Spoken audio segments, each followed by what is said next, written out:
O ini puwing puisi yang sinulat naning poeta Herwin Fernandez Jr. apeman saganang Kutang king sarili. Misan, king kanakong pamagtilidili, iku akong mipule. Miuman kong pelik daning bakas ng likuan nining kanakong piye. Hari niyang batyon ko ing kakong darasan, bigla kong mipakde.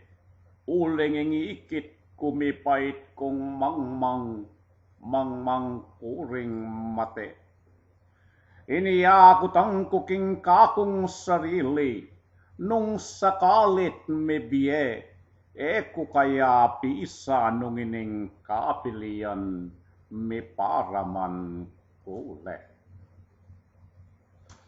Ining kakong kinanatanggap ko kayang mibalot upaya. Nung ing upayang iyan king para kong tao yung mga niyaya. Nung king upayang iyan ing leguan kaniya tumangis, miragsa.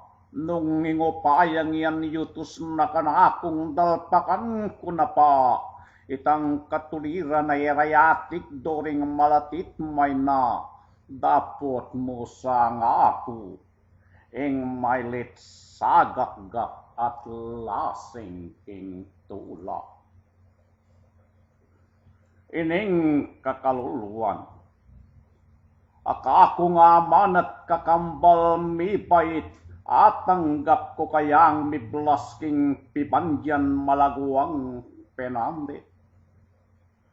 Ing pibandyan na yan nung ibat king tayaning pamamirayit, at nung ing banding yan may mutking kasaupan kaning magkasakit.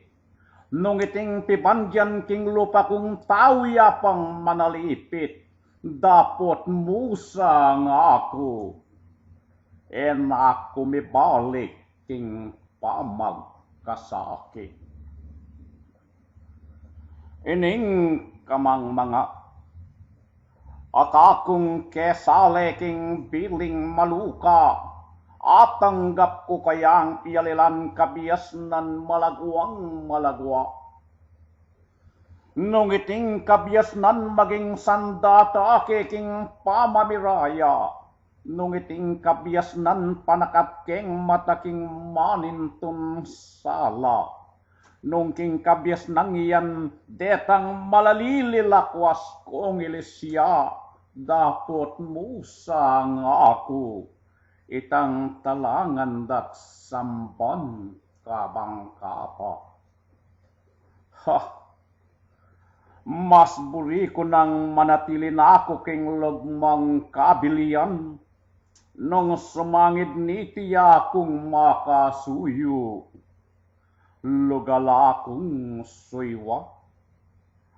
Nanungulaganan ning bandit upayam poning kabiasnan, nung ipagkait ko karing parang taong maygit mangailangan.